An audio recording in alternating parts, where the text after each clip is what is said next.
Welcome to the next 5 of Spades commentary of FIFA 14 on the PlayStation 4.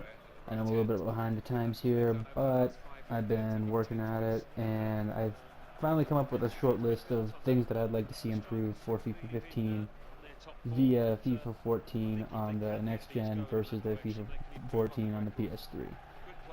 Um, One of the things I'd like to see is that they either bring Creation Center back or put a new create a team, create a league mode where we can, create we can create a league of, like, my favorite one that's not in the game is the Serbian Super Liga with Partizan and Red Star, and so that, like, those teams can be competing in the European Cup, as they call it on here, the European Cup Champions League.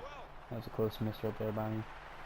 And I think that one of the ways that they can accommodate that would either be either via DLC like they have in the past, which would be, I'm totally okay with paying the $10 to add an extra feature, or to simply add a create a team, create a league mode, and then you could personally, like, user generated adjustments. And this was my red card for Kyle Hutton. Put me down to 10 men, tied 0-0 right before halftime. Not really the best way to go into half. But as the the PS4 programmers and the EA Sports can, there's so many different ways that they can improve these games, especially FIFA, because you know they've gotten rid of a lot of the features that they had in the PS3 version.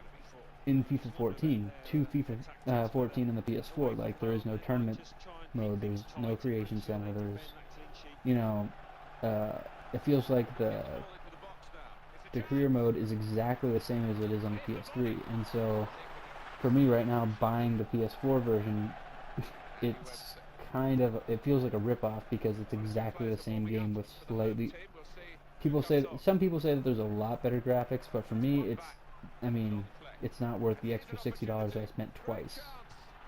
And there's my first goal, John Day. And so one of the ways I've been able to combat the no creation mode and making it a little bit more exciting and different is I put Rangers into the English League, because I've put them back into the Scottish League, and yeah, there's different competitions and such, but it's, Scottish Cup and then the league, and you're playing the same teams over and over and over again, so that finally gets old. So instead I put them into League One because of their rating, and I feel like that's probably the best place to put these guys, at least as of right now. Done the same with Seattle Sounders, put them into the German second division and tried to work their way up.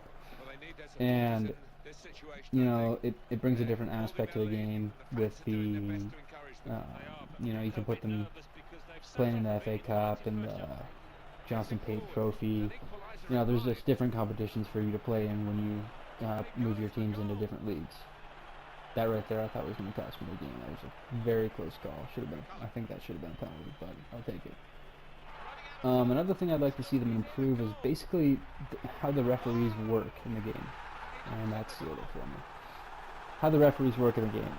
For instance, when there's a close offside call, and your player's offside, but there's another guy that you can control that's running towards the ball, I feel like you should be able to, take control of that second player. Well, anyways, this game's almost over in added time, but I hope to see you guys soon, and you can keep an eye out for my MLB The Show commentaries that will be coming out this week. Everybody have a great day, and and please click like or follow me. Have a good one.